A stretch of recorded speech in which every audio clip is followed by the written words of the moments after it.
El pasado domingo 30 de enero, la Asociación Shalom de Ex-Becarios de Israel y la Embajada de Israel inauguraron la exhibición a la ciudadanía capitalina del álbum de Auschwitz, el cual es un registro fotográfico detallado del Holocausto durante la Segunda Guerra Mundial. Este álbum y las fotografías del Sonderkommando son la única evidencia pictórica conocida del sistemático proceso de exterminio dentro de Auschwitz y Birkenau, sin desconocer un tercer pabellón conocido como Monowitz del campo de exterminio alemán en la Polonia ocupada. A la exhibición asistieron personas adultas, jóvenes universitarios, jóvenes del plan básico y niños escolares.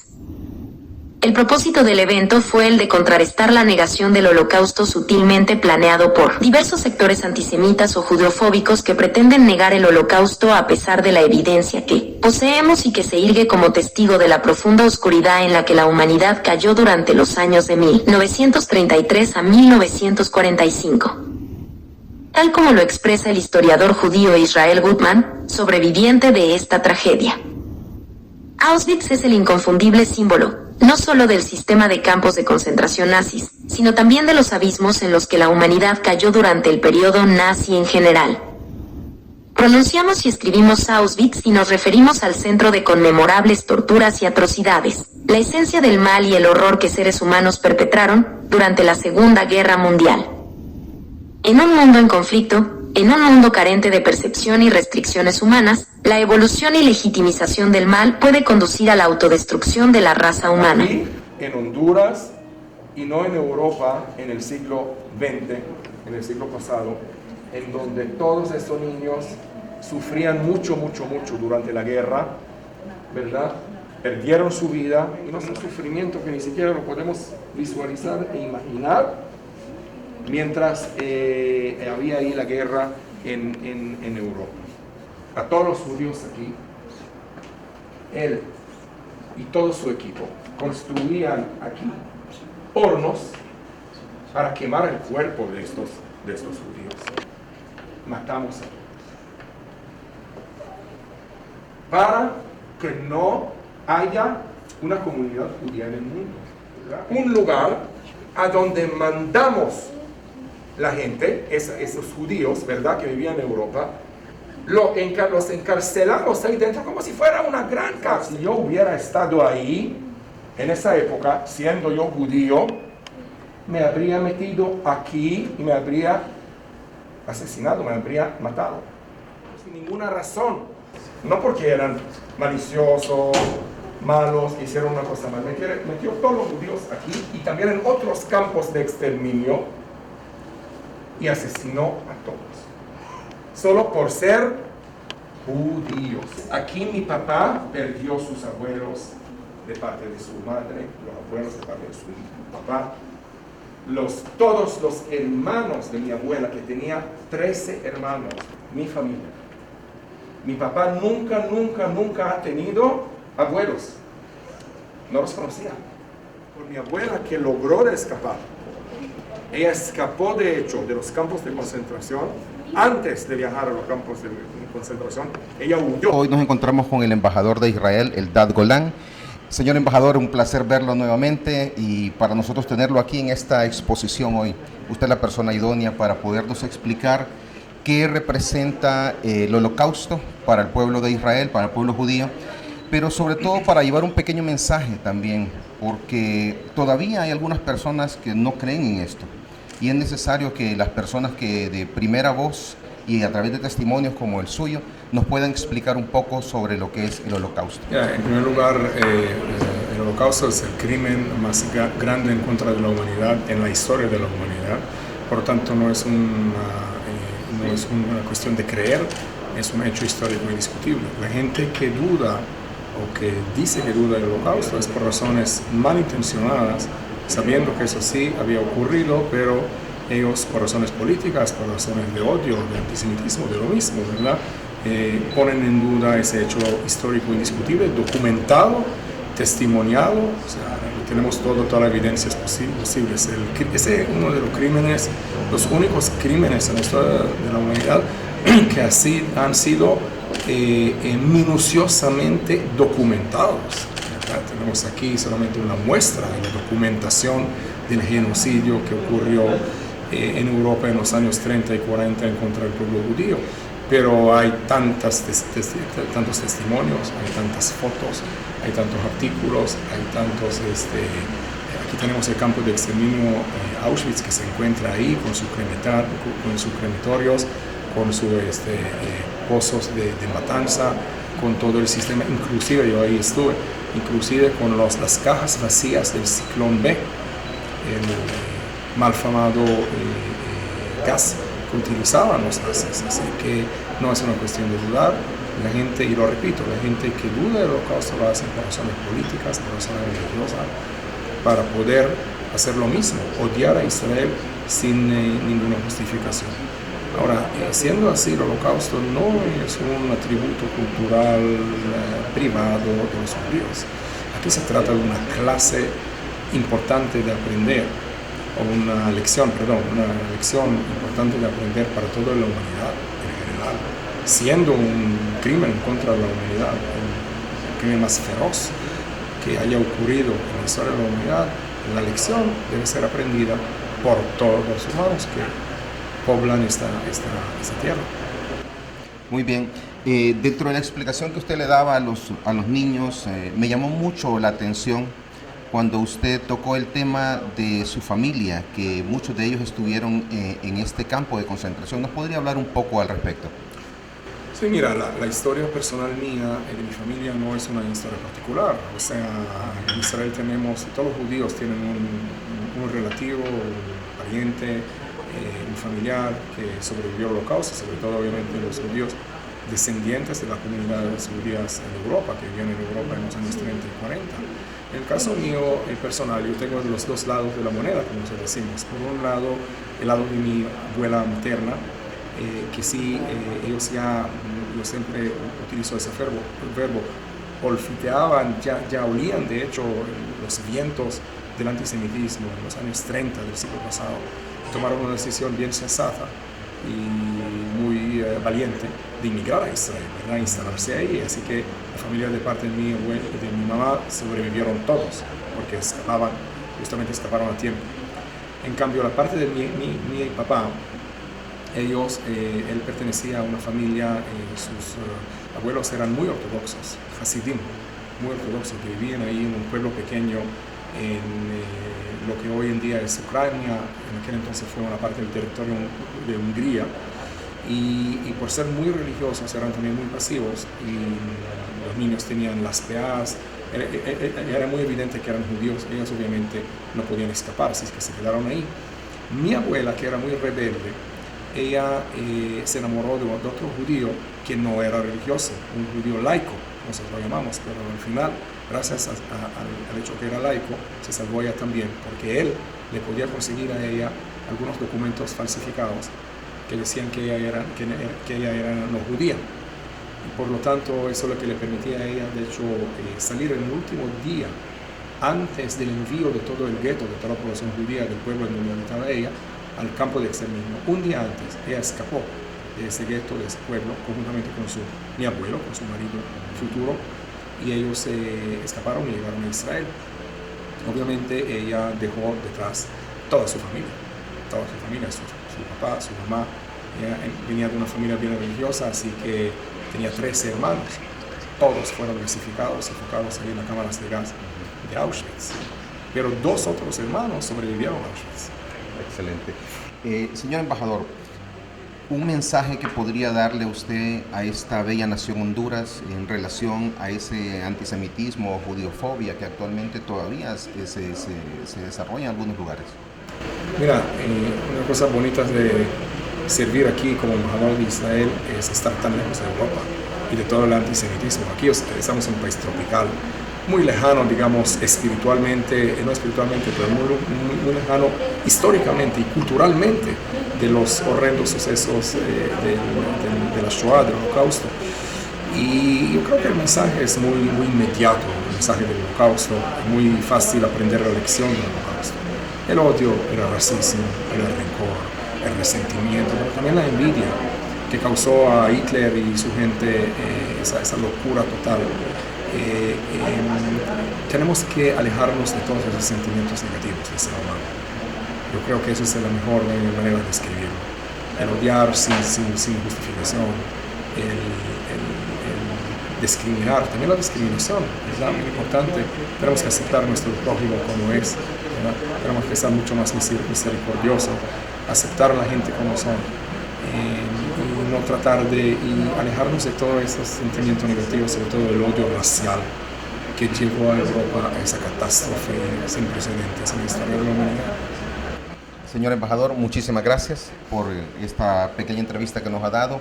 De verdad, nos ha gustado mucho la exposición y sabemos que va a ser de mucho bien para todos aquellos que tengan la oportunidad de venir. Muchas gracias, y aquí para todas las personas que han sintonizado su programa Mirando hacia Israel, les agradecemos también. Hasta pronto. Muchas gracias, un placer estar con ustedes.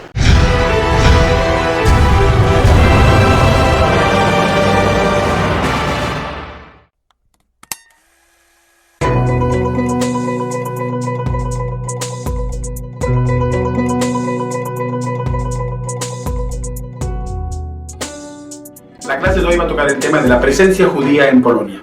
1000 años de presencia judía en Polonia, ni el paraíso ni el infierno, 1000 años de persecución, 1000 años de estabilidad, 1000 años de unos grandes dilemas identitarios judíos, la formación de la comunidad, la Keilah, el modelo comunitario judío, el dilema identitario de los judíos en Polonia, y vamos a poner mucho énfasis también en el tema del periodo entre guerras, 1919, finalizada la Gran Guerra, la Primera Guerra Mundial, y el comienzo de la Segunda Guerra Mundial. El 27 de enero de 2016 estuve en Polonia haciendo la capacitación para el Museo Histórico de Polonia, el nuevo Museo Polin, Polonia, y el 27 de enero, el Día Internacional, hubo un discurso, un acto y un discurso. El presidente polaco dice una frase que casi me deja pasmado. La frase es: no hay historia de Polonia sin los judíos, y no hay historia de los judíos sin Polonia. ¿Por qué lo dijo? Es una discusión que no la vamos a hacer en este momento, si es políticamente correcto y si es que debía decirlo, si es porque era el momento, pero se dijo en presencia de todos los medios, en presencia de todos los ministros, en presencia de los representantes de los diversos países, embajadores de Israel, de los Estados Unidos, de Alemania, se dijo, y se dijo en voz grande. Dicho sea de paso, lo mismo también podemos decir de Sfarad. No hay historia de la España en la época de las tres culturas sin los judíos, y no hay historia de los judíos sin Sfarad. Pero estamos ahora hablando del tema de España. O sea, hay una relación muy íntima entre Polonia como un país y entre los judíos, 1000 años de presencia judía. Si llegan a ver, antes que comienza la guerra en Polonia, 3,5 millones de judíos en Polonia, ni el paraíso, ni el infierno. ¿Okay? Llegan a ver 3,5 millones, la segunda comunidad más importante del mundo. La más grande estaba en los Estados Unidos, habían aproximadamente 5 millones. En el mandato británico sobre Palestina, o sea Israel en esa época, habían 400,000 judíos, y en Polonia 3,5 millones de judíos. O sea, 1000 años de presencia histórica. Lo que vamos a hacer en esta primera parte de la clase es comprender el proceso histórico. ¿Por qué llegan los judíos a Polonia y por qué Polonia los recibe? Esa es la primera parte de lo que vamos a hacer en esta clase. En la capacitación del museo, el nuevo museo histórico en Varsovia, Polin, Polonia, 1000 años de presencia judía, que pone mucho énfasis cuando entras al museo en la explicación de que no es un museo del Holocausto, no es un museo de Shoah, sino justamente es un museo de la convivencia judío-polaca y 1000 años de presencia judía en Polonia. En este libro, cuando uno abre el libro, una de las primeras páginas hay una frase muy importante que quiero leerla textualmente cual lo dice el libro. El museo presenta 1000 años de convivencia judía-polaco al hablar de la cooperación, la rivalidad, los conflictos, la autonomía, la integración y la asimilación de los judíos en Polonia. O sea, 1000 años de presencia judía son complejos. Ya en el año 1096, el rey Boleslao IV acepta a los primeros judíos que llegan a Polonia. En 1264 en Cali ya sacan las primeras estatutos de escala, los derechos, los privilegios de los judíos en Polonia. Y después Casimiro el Grande, que queríamos hablar de él, es quien verdaderamente recibe a los judíos y comienza a ver una presencia masiva de judíos en Polonia. Ok, lo primero que tenemos que comprender es de dónde llegan los judíos a Polonia. Los judíos llegan de Ashkenaz. Ashkenaz, para hacerlo genérico en estos momentos, es lo que se vendría a ser Alemania o lo que sea el Imperio Austrohúngaro más tarde, todo lo que es la zona de Bohemia, Austria, Hungría. Ahí estaban las grandes masas de judías concentradas y los judíos salen de ahí y llegan a Polonia. Entonces, ¿por qué salen los judíos? Hay una secuencia histórica de eventos que afecta a los judíos y los judíos tienen que emigrar forzosamente. El primero de los eventos que hace una marca en la historia judía son las cruzadas. Las cruzadas 1095 a 1291, hacen grandes pogromos en las comunidades judías en Ashkenaz. El segundo motivo son las conversiones forzosas que comienzan en Europa del mundo cristiano y la Inquisición, que ya comienza desde 1184. El tercer gran motivo es que hubo expulsiones, ¿ok? Y la primera expulsión no fue la de España, la que todos conocemos, hubo expulsiones anteriores, hubo en Francia, hubo en Inglaterra, hubo en Alemania, por supuesto en España 1492, Portugal 1496, la peste negra 1346-1361, que afecta a Europa. Un tercio de la población europea muere por la enfermedad de la peste negra, casi que no le afecta a los judíos. Por diversos motivos, los judíos vivían aislados. Vamos a hablar más tarde del gueto de Italia, vivían separados, tenían leyes higiénicas distintas, no le afectó prácticamente a los judíos y fue muy fácil esa conexión, ese libelo de sangre, que fueron los judíos quienes envenenaron los pozos de agua y como consecuencia vino esta enfermedad, lo cual por supuesto que no es correcto, es un libelo de sangre, pero todo esto afecta a los judíos. El último de los motivos por supuesto son los pogromos que comienzan en Europa y como consecuencia los judíos tienen que emigrar. Pero la pregunta es, ¿a dónde migrar y quién los va a recibir? O sea, ese es el motivo por el cual, esos son la secuencia de motivos por el cual ellos salen de Europa, y vamos a ver por qué eligen Polonia. El rey que verdaderamente va a traer a los judíos es Casimiro el Grande, el rey Casimiro el Grande. ¿En qué Casimiro es el Grande y por qué es recordado como tal? Por dos motivos. Él recibe su reinado a Polonia de madera y lo devuelve de piedra. Cuando digo el reinado, me refiero a las instituciones, a las ciudades, no a las casas de la gente, pero lo recibe de madera y él lo devuelve 60 años después de piedra. Y el segundo motivo, él convierte a Polonia en un país agrícola muy pobre a un país de comercio. ¿Cómo y quién desarrolla el comercio? Pues creo que la respuesta ya es obvio, los judíos. No había experiencia de comercio en Polonia, el comercio se hacía por trueque y era local, y él trae a los judíos para que desarrollen el comercio en Polonia, y son ellos que van a desarrollar el comercio no solamente en Polonia, sino internacional. Porque qué gran condición tienen los judíos que podían desarrollar el comercio no solamente interno, sino internacional: el idioma yiddish. Un idioma que se hablaba en Rusia, que se hablaba en Alemania, en todo Ashkenaz y en todos los lugares, y el judío podía comerciar con todos los países limítrofes, o sea, desarrollar el comercio de la comarca local a el margen internacional, porque tenía el idioma, y en el mundo judío se acostumbraba, y te lo paso también hasta el día de hoy, un apretón de manos es válido como un contrato. Cuando un judío le aprieta la mano a otro judío, es válido como un judío. Teniendo esas dos condiciones, los judíos desarrollan el comercio internacional, no solamente local en Polonia. Los judíos, para emigrar a Polonia, ponen tres condiciones, y las condiciones son en este orden, ¿ok? La primera condición es autonomía cultural. El judío no va a ir si no le permiten una autonomía cultural. La autonomía cultural son tres instituciones: la sinagoga, el cementerio y la educación judía. El judío exige tener sinagoga, el judío exige cementerio judío, el judío exige colegio judío, el rey le otorga el permiso. Entonces la primera condición se cumple. Muy bien. La segunda condición es obvia, es la parnasá, ¿de qué va a vivir? La forma de vida. Pero ya lo hemos dicho antes, el judío viene a Polonia para desarrollar el comercio. El rey le permite el comercio local, el comercio a lo largo de toda Polonia y el comercio internacional. A lo largo de toda Polonia significa el río Vístula. El río Vístula, que es un río atípico, porque los ríos en Europa van de este a oeste o viceversa, y el río Vístula va de sur a norte y desenrolla en el mar Báltico, en Gdansk. Las ciudades se desarrollan a lo largo del Vístula, Varsovia, Lublin, Cracovia, etc. Van a desarrollar el comercio interno y el comercio internacional. Eso también, dicho sea de paso, va a generar el comienzo del antisemitismo, porque los judíos pagaban impuestos al rey y no a los gobernadores locales, y eso va a ser también la generación del comienzo también del antisemitismo de los judíos inmediatamente con su llegada, sin que ellos, por supuesto, tengan la culpa del porqué. Entonces se cumple también la segunda condición. La tercera condición que piden los judíos es protección.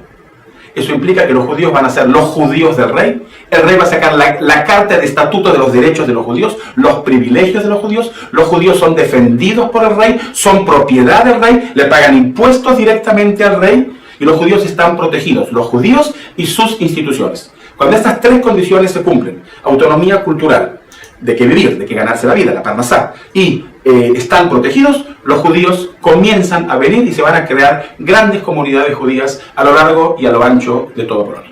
Los judíos se van a sentar a su llegada a Polonia en las grandes urbes, y también se van a sentar en lo que vamos a llamar la aldea judía, o en yiddish el shtetl.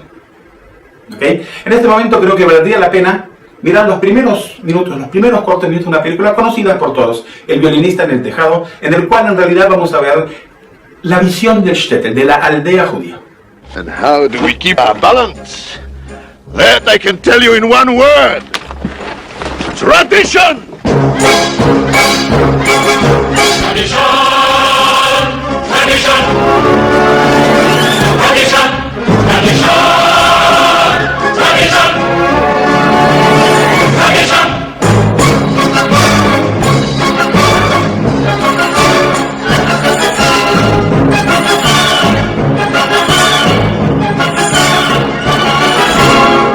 Because of our traditions, we've kept our balance for many, many years.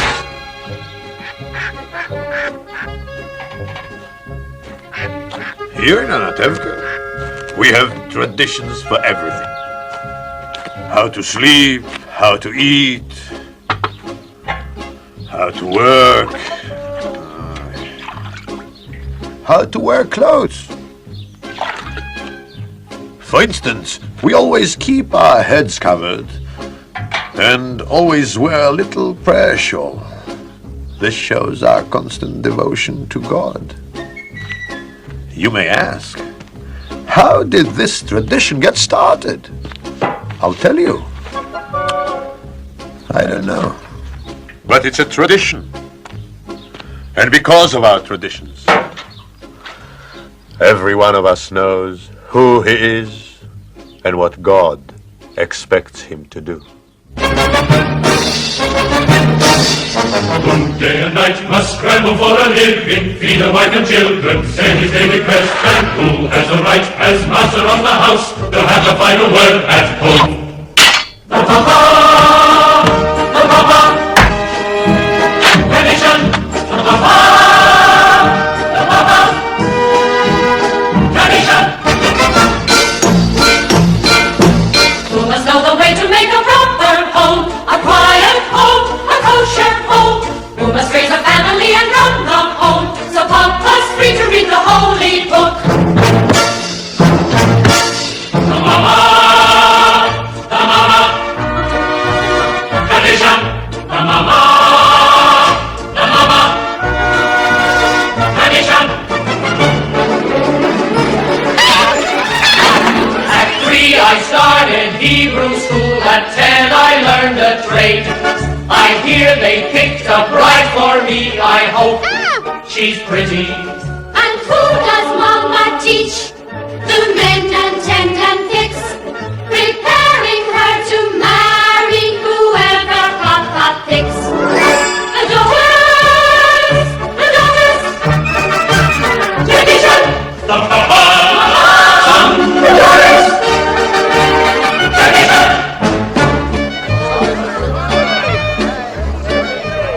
And in the circle of our little village, we've always had our special types. For instance, Yenta the matchmaker, For your girl.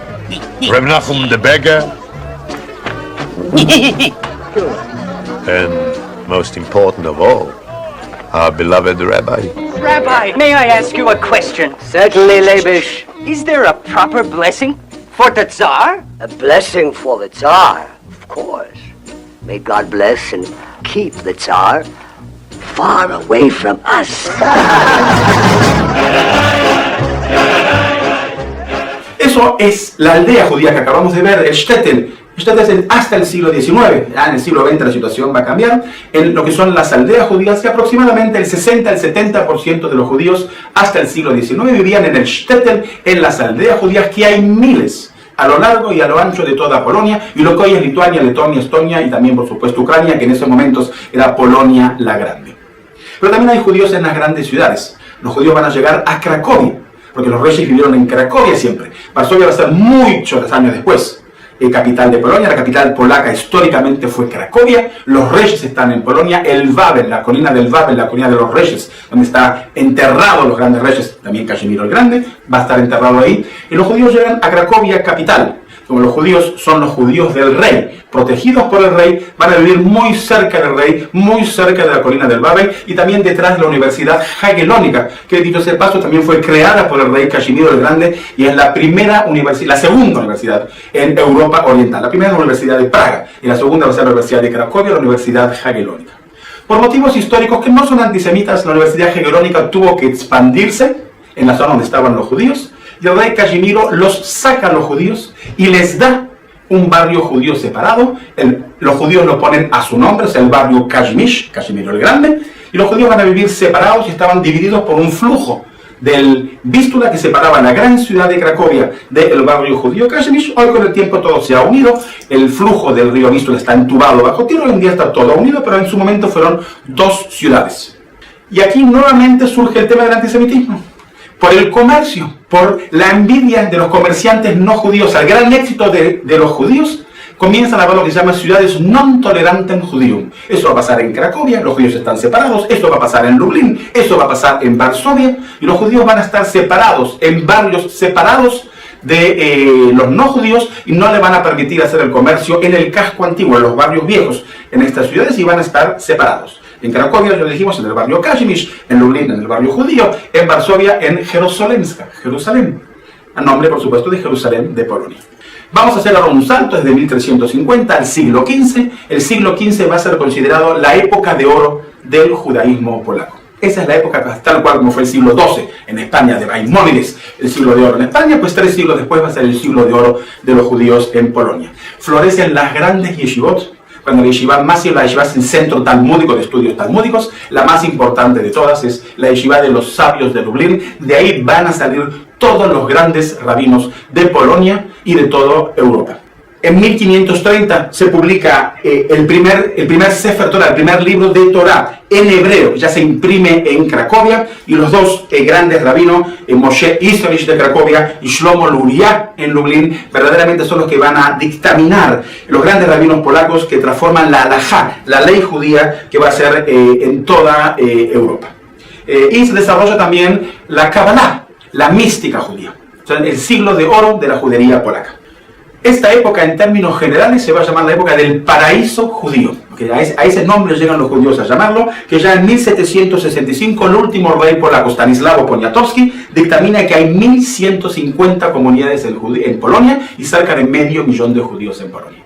Durante más de 250 años, además de los derechos y los privilegios que los judíos ya tienen ahora derechos judiciales. Se va a formar Eretz Arbaratzot, la tierra de el consejo de las 4 comarcas, y ahora los judíos van a tener una autonomía totalmente judicial. Comienzan como un marco de recaudación de impuestos para el rey, siguen siendo los representantes de la comunidad judía ante los reyes y van a ser quienes van a dictaminar y van a ser los jueces. Todo conflicto dentro del mundo judío va a ser solucionado dentro del pueblo judío a un nivel judicial, cuando los jueces, los dayanim, van a ser también los rabinos. Casi 250 años, además de los derechos que mencionamos antes, también hay unos derechos judiciales, una autonomía judicial por 250 años.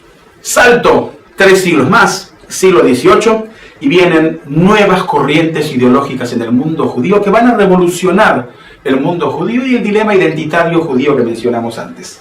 La primera corriente es la corriente hasídica, los hasidim. El Baal Shem Tov, que aparece en 1740, va a cambiar y va a revolucionar del mundo de la academia judía, de la yeshiva, del mundo talmúdico, del mundo del gran estudioso, a un mundo más sencillo en el cual el judaísmo se interpreta no solamente a aquellos grandes eruditos que pueden estudiar todo el día la Torá en las yeshivot, en los centros talmúdicos, sino el judío que también tiene que trabajar para su subvención, para mantener a su familia, el judío que no quiere estudiar todo el día, el judío que quiere hacer otras cosas, una forma, una interpretación distinta al judaísmo. Dentro de una ruptura tremenda identitaria en el mundo judío, cuyo mayor opositor va a ser el Gaón de Vilna, Lituania, que los va a excomulgar a todo el mundo hasídico y se va a comenzar a llamar los mitnagdim, los opositores. ¿Opositores a qué? Al hasidismo.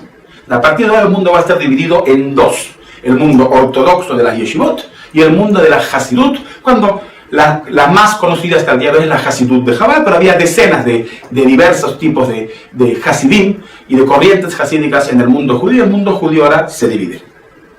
Entre 1729 y 1786, y es contemporáneo del Baal Shem Tov, aparece la Haskalah, el movimiento iluminista Moshe Mendelssohn. Pero nuevamente el mundo se divide ahora en tres. Ahora tenemos el mundo de las yeshivot, el mundo de las academias talmúdicas, ortodoxas, el mundo de la Hasidut, y tenemos ahora el mundo iluminista, un mundo que habla de ser judío en tu casa y ciudadano del país en el que vives, hablar el idioma del país y dejar el yiddish, abrir la cultura y estudiar en la universidad y el idioma, y viene la época iluminista y el iluminismo, y el mundo judío ahora está dividido entre estas tres grandes corrientes. Después, en el siglo XVIII, Polonia pasa tres particiones muy importantes con tremendas consecuencias para Polonia, como un estado, como una nación. 1772, 1793 y 1795. Quiero mencionar un acto que en 1794, la rebelión contra los rusos, se crea por primera vez un batallón judío, ¿okay?, que lucha con Polonia en contra de Rusia. Va a haber un capitán, Benedikt Yoselewski, el primer comandante judío, que va a tener una brigada judía de 500 voluntarios que luchan por Polonia contra Rusia. Tienen muy mala preparación militar, van a caer todos en combate, pero sí quiero resaltar el hecho de la lealtad de los judíos al país en el cual vivían y luchan por Polonia. Después no fue efectiva, Polonia va a ser dividida y Polonia va a desaparecer. Después de que Polonia va a ser dividida entre Rusia, Prusia y Austria, y Polonia va a desaparecer por 123 años hasta el 11 de noviembre de 1918, cuando termina la Primera Guerra Mundial, la Gran Guerra, cuando el mariscal Piłsudski va a crear la nueva Polonia, ¿okay?, que va a ser un periodo de 1918 hasta 1939, un periodo muy cortito de 21 años.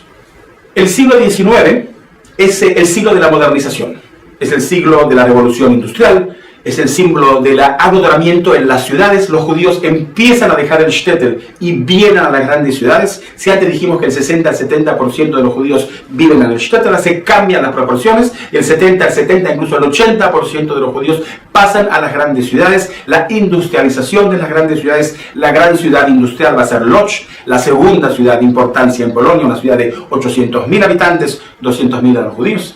Segundo de cada 4 de los judíos, y van a ser grandes industriales, industria del textil, y va a haber un gran industrial, Israel Poznański, y muchos otros además, pero los judíos pasan a las ciudades, a las grandes urbes. Un crecimiento demográfico muy grande, si eran 500.000 de judíos en el siglo XIV, en el siglo XV, van a ser ya casi 3 millones de judíos.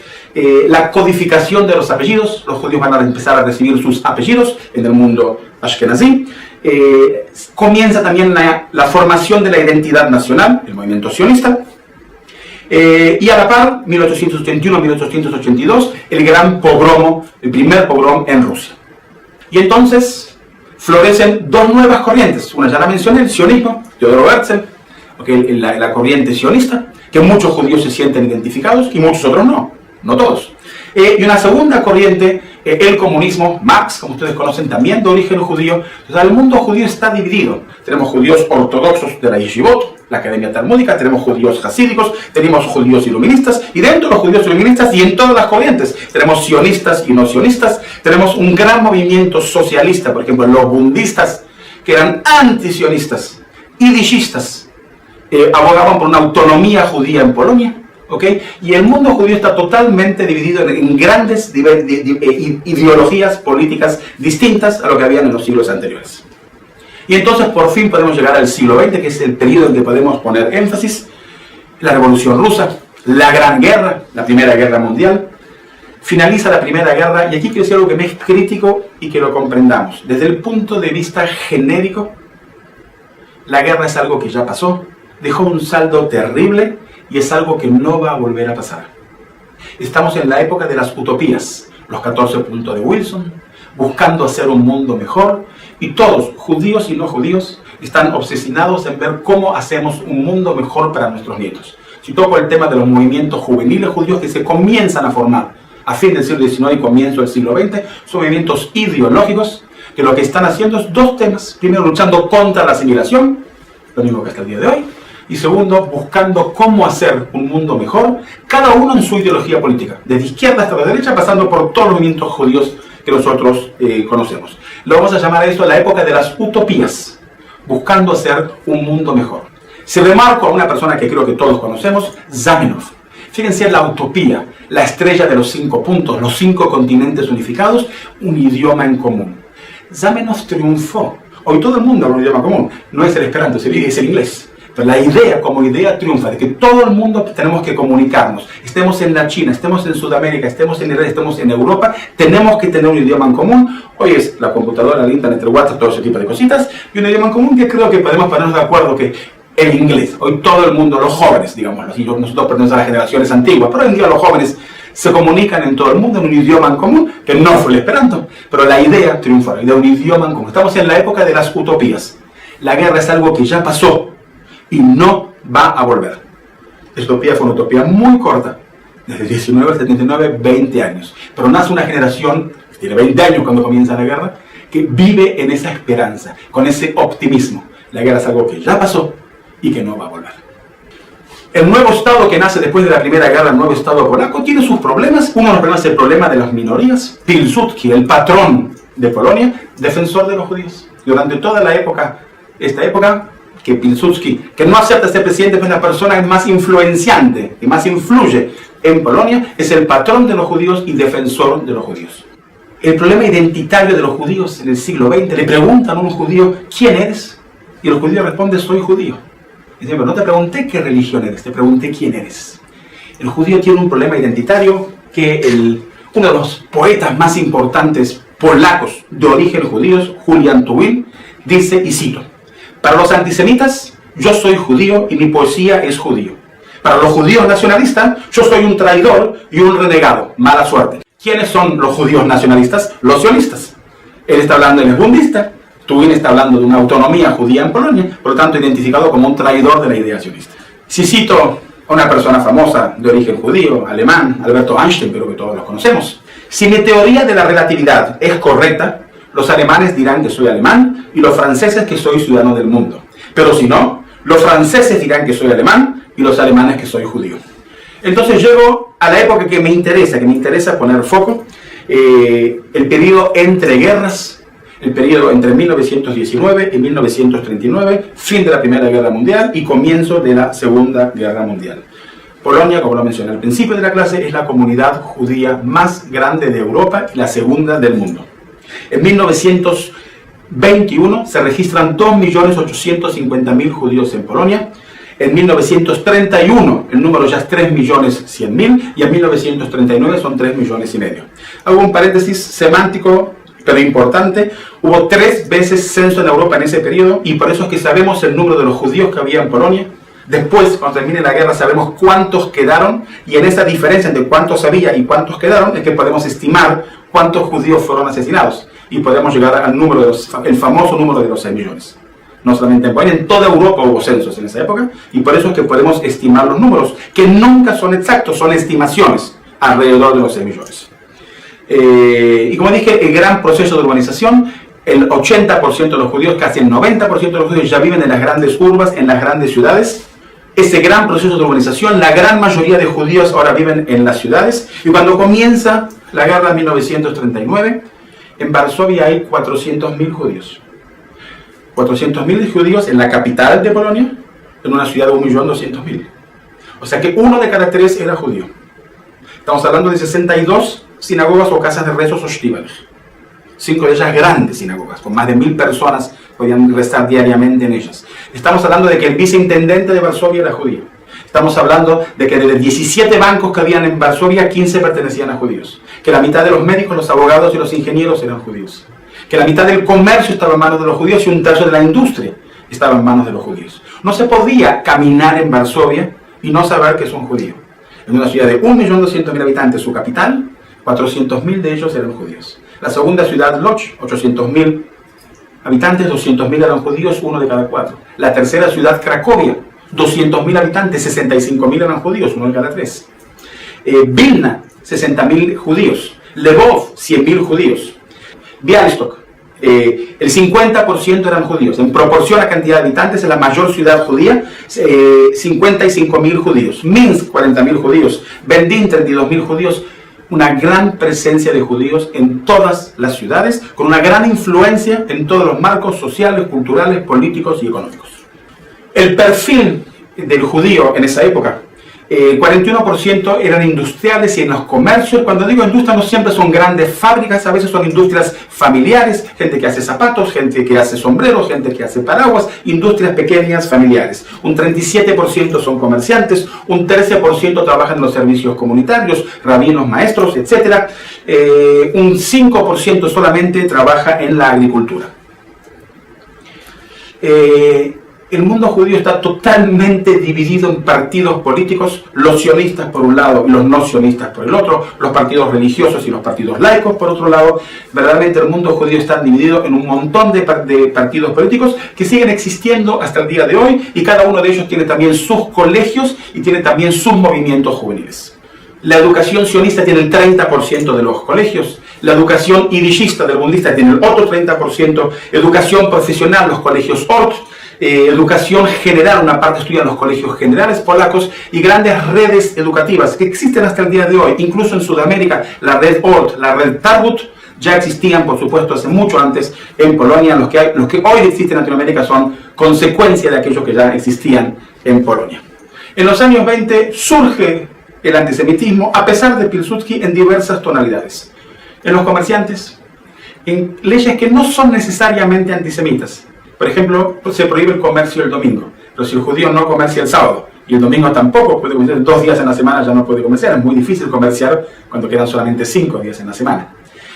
Números clausus, que no es una ley antisemita. Los números clausus dictaminaron qué proporción de judíos pueden estudiar en la universidad. La proporción es un 10%, habían 3 millones en un país de 30 millones, tenían un 10% de cupos en la universidad, pero el judío fue siempre un judío estudioso.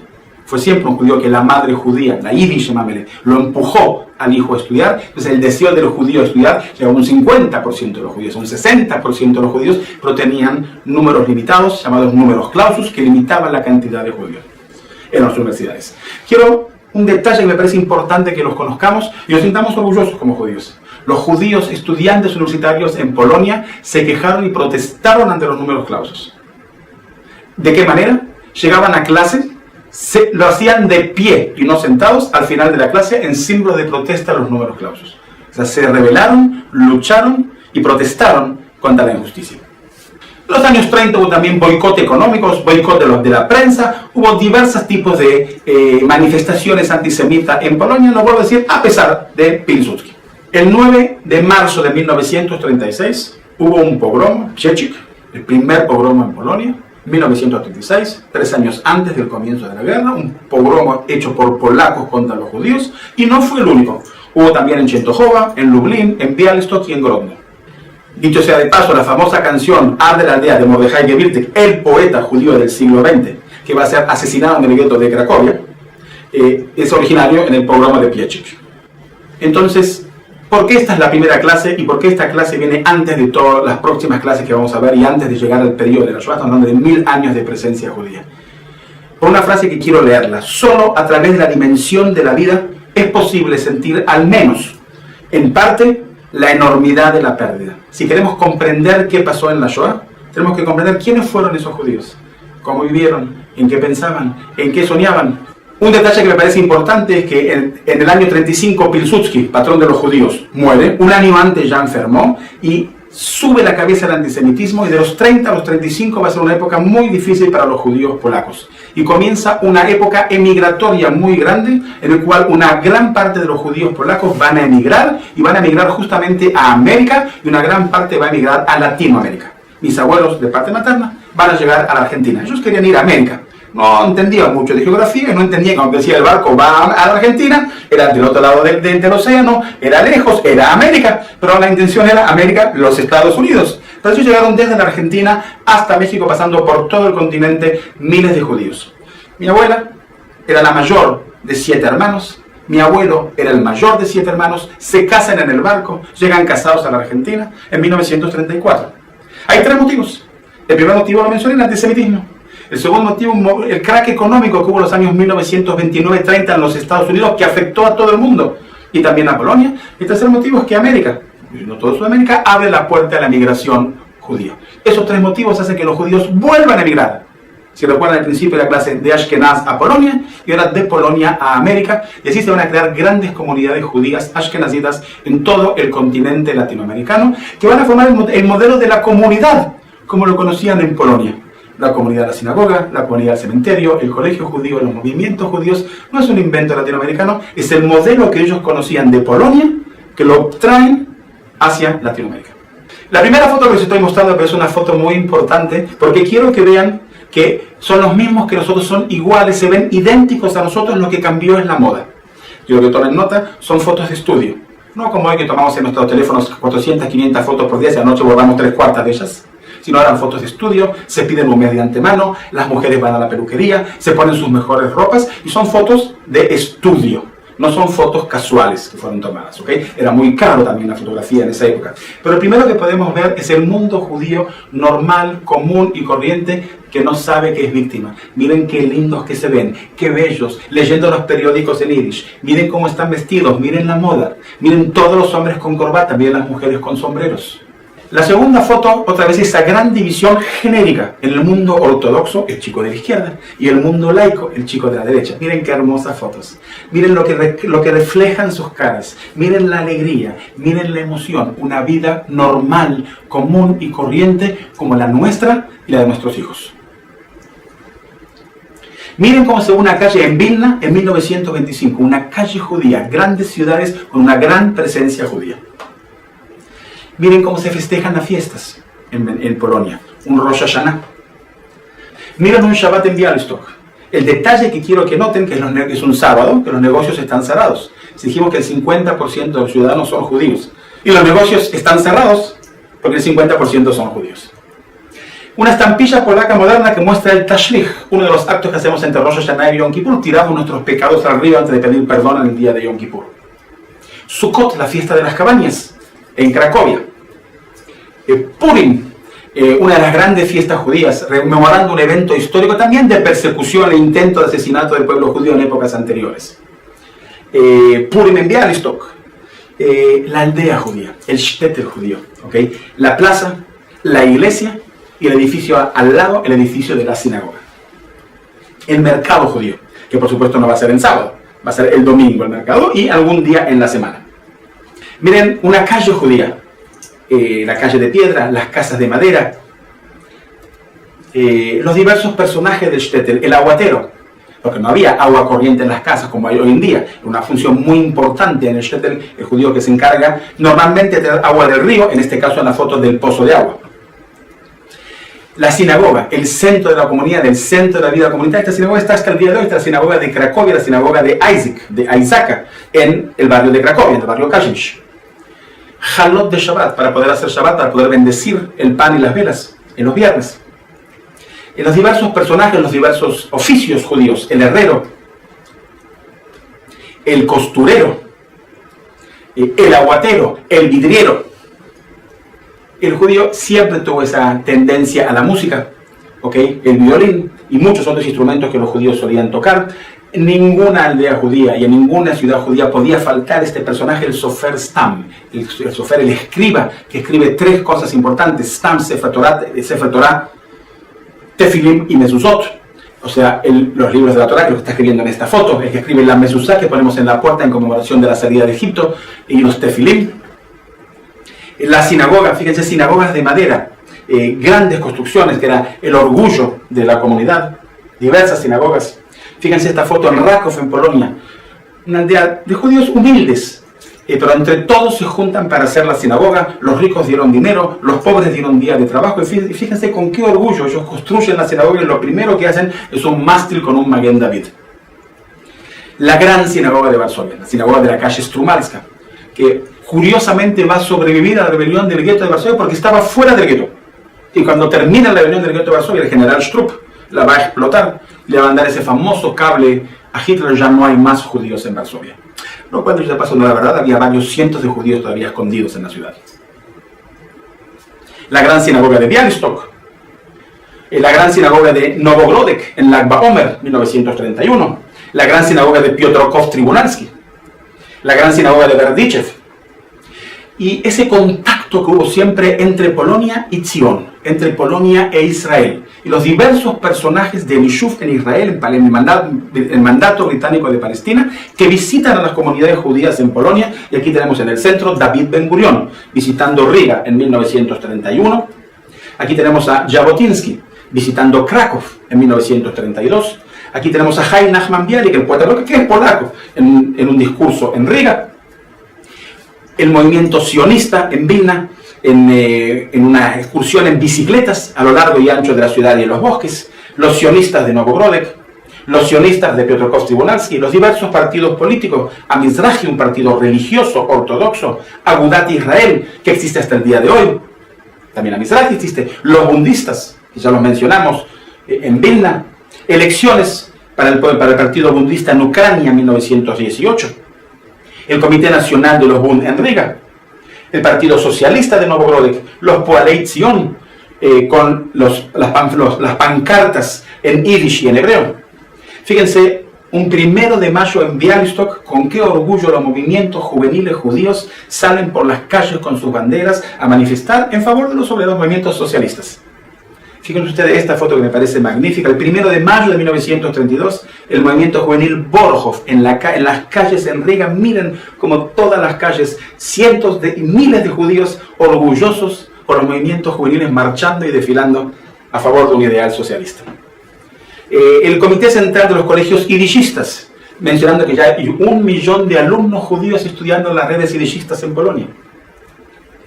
La educación ortodoxa, tanto para varones como para mujeres. El comité del Talmud Torah, la escuela secundaria, la escuela primaria, en los diversos colegios. En Yuburg, el Talmud Torah 1927, colegios de madera, el colegio hebreo en Zeitz, el colegio en Katowice, en Sintian, las diversas organizaciones de maestros y alumnos. La gimnasia hebrea de Białystok, la gimnasia hebrea de Vilna. Fíjense ustedes el panfleto que saca la red educativa judía Tarbut en Vilna. Lo leo en hebreo y lo traduzco al español. Beit HaSefer HaIbri u Beit HaYotzer LeNeshamat HaUmah Tarbut Boné et Beit HaSefer HaIbri HaRishon. El colegio judío Tarbut es quien crea la conciencia nacional. Venga a estudiar al colegio judío Tarbut. Y fíjense este póster que me parece increíble. El colegio, la gimnasia real de Vilna, el colegio Tarbut, en Vilna, en la calle Mickiewicz 22, publica, lo pueden leer en polaco y en hebreo, estoy diciendo que es el primer colegio trilingüe de Polonia, que van a enseñar polaco, hebreo e inglés. El primer colegio trilingüe en Polonia. El colegio Tarbut, el seminario de maestros de Tarbut en Vilna, el Tarbut en Novogrodek, el Tarbut en Piotrków, el Tarbut en Chortkov, diversos tipos de colegios primarios, secundarios, Beit Yaakov, educación ortodoxa para mujeres. Esto fue una revolución en Polonia. Sarah Schnirl, Beit Yaakov en otros lugares, el colegio Moria en Vilna, la red Ort. La red Ort en Alemania, la red Ort en Rusia, en Polonia. En Rusia, como ustedes pueden ver, tenían orientaciones agrícolas. En Vilna tenía orientaciones técnicas. La Ort en Piotrków, la Ort en Novogrodek. Fíjense este edificio que existe hasta el día de hoy en Riga, el Hospital Judío de Riga, un hospital de 5 pisos. Los médicos son todos judíos, las enfermeras son todos judíos, dan servicios a judíos y no judíos en toda la ciudad. Beit Avot, la casa para ancianos, la casa para tercera edad, casa de ancianos en Helem. Malvish Arumim, instituciones de filantropía, en este caso están repartiendo zapatos a los niños necesitados. Gmilut Hasidim, otras instituciones filantrópicas. Y un detalle curioso, simpático, distinto al que estamos acostumbrados. Fíjense ustedes el mundo judío deportivo, cómo se desarrolla también el deporte Maccabi, y no solamente Maccabi y muchos otros, que es el póster de la Asociación Deportiva Judía de Chentojova, domingo 12 de agosto de 1917, el póster en colores y en yiddish. Maccabi Varsovia, con un Maguen David, el orgullo que siente el judío por el Maguen David, cómo va a cambiar después en la era de la Shoah. Esta foto, que es muy interesante, es la primera vez en la historia que aparece en un campo deportivo mujeres en pantalones cortos.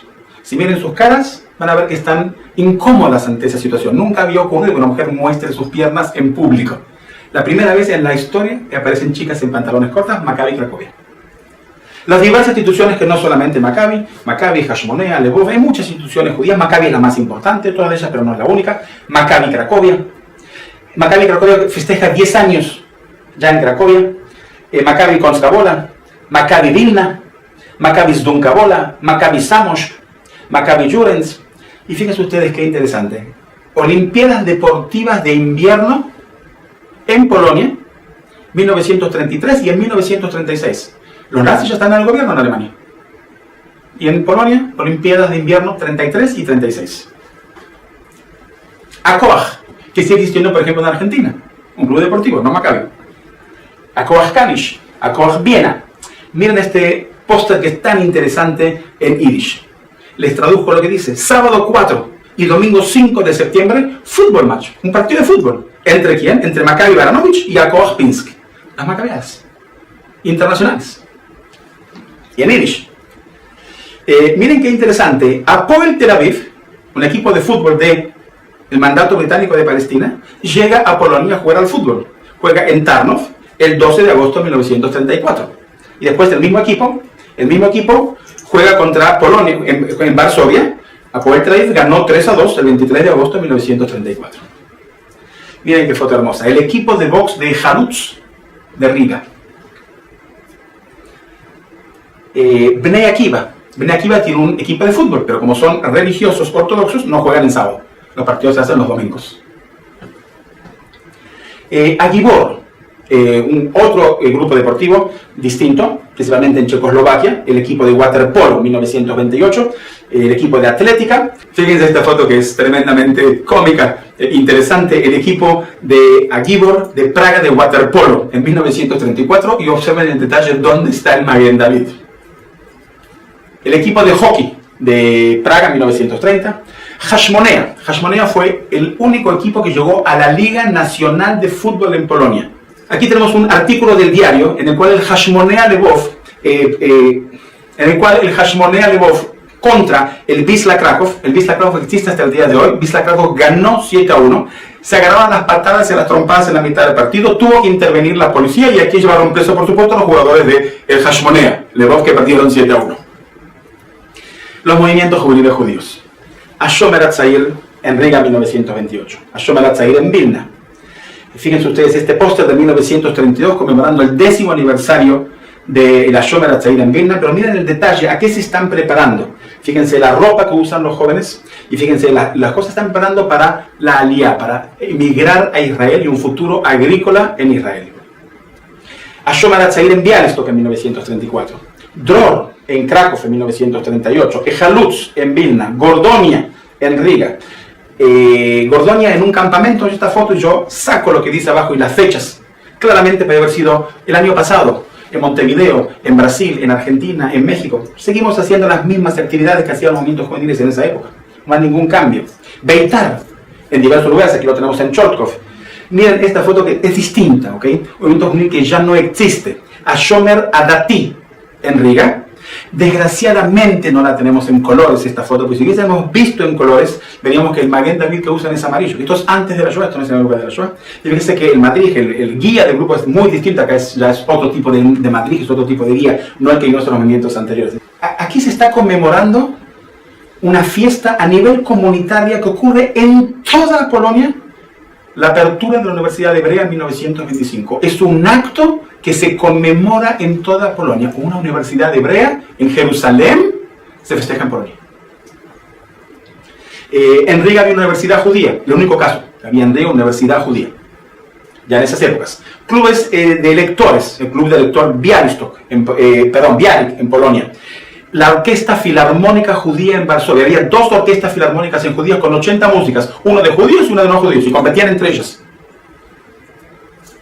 Bibliotecas judías, teatros judíos, el más famoso, el de Vilna, el teatro judío en Varsovia, el teatro judío en Cracovia. Obras de teatro, la artista más importante, la creadora del teatro Yiddish, Ida Kaminska.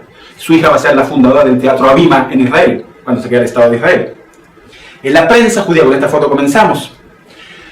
400 periódicos se publicaban en Polonia, 400 periódicos judíos. 400 periódicos judíos, cada uno con sus tendencias. ¿Quiénes en Yiddish? ¿Quiénes en hebreo? ¿Quiénes en polaco? ¿Quiénes en alemán? 400 periódicos judíos habían en Polonia. bibliotecas. Y para finalizar, quiero mostrar esta foto, es el mundo judío antes de la catástrofe. Quiero que miren las fotos, quiero que miren a los ojos de los niños. Eran iguales a nosotros, iguales a nuestros hijos, idénticos, tenían una vida feliz, iban en bicicleta, jugaban al fútbol, iban a la playa, soñaban, amaban, estaban preocupados en cómo hacer un mundo mejor. Miren un casamiento judío, el casamiento de John Aronson y Rebecca Hirschman en Riga. Miren sus ropas, miren esos sombreros de galena, miren cómo se vestían. Tienen nombres y apellidos. Cada uno era un mundo, cada uno era un sueño. Marcel Kutzman en mayo de 1936. Marcel con su hermana en 1938 en Krakow. Ambos asesinados durante la Shoah. David Tenenbaum en Lvov, 1936. Esto es una infancia feliz. Sus padres comerciantes. Asesinado en 1942 durante la Shoah. Así tienen que recordarlos. No como una pila de cadáveres. Eran jóvenes, idealistas, tenían sueños, tenían visiones, querían hacer un mundo mejor, iban al colegio, iban a las clases de gimnasia, una clase de gimnasia en Cracovia en 1936. Es cierto, el mundo se les invirtió. Rumania, ¿no es cierto? El mundo se les invirtió, pero ellos siguieron siendo inofensivos, siguieron siendo jóvenes. Cada uno tiene nombre y apellido. Kurt Dessler, de Maccabi Tzair de Antwerpen, Bélgica, asesinado en 1942 en la Shoah. Recuérdenlos. Eric Zielenziger, de Maccabi Tzair de Ámsterdam, Holanda, asesinado en la Shoah. Itzhak Taub, recibiendo el premio al mejor deportista en Maccabi Plonsk en 1932. Plonsk, de paréntesis, nació aquí David Ben Gurion, el primer ministro del Estado de Israel, asesinado en la Shoah. El Madrid mitológico de Maccabi, Freddy Hirsch, va a empezar su misión en Praga, va a seguir en Terezín y va a morir finalmente en Auschwitz-Birkenau en 1944. Tienen nombres y apellidos, todos y cada uno de ellos. Valentín Pinkert, 3 años, asesinado en Babi Yar. Miren una última mirada a sus rostros. Qué bonitos que se ven. Iguales a nosotros, a nuestros hijos, a nuestros alumnos, a nuestros sobrinos, a nuestros nietos. Y por favor, recuerden, en Riga hubo una familia judía, la familia Prushak. Tenían 5 hermanos, Emanuel, Liuv, Benius, Benjamín y Hannah. Fueron los 5 fusilados el 8 de diciembre de 1942 por el mero hecho de ser judíos. Esto es para mí la Shoah. Recordarlos a todos y cada uno de ellos. Recordar como un mundo judío antes que fue destruido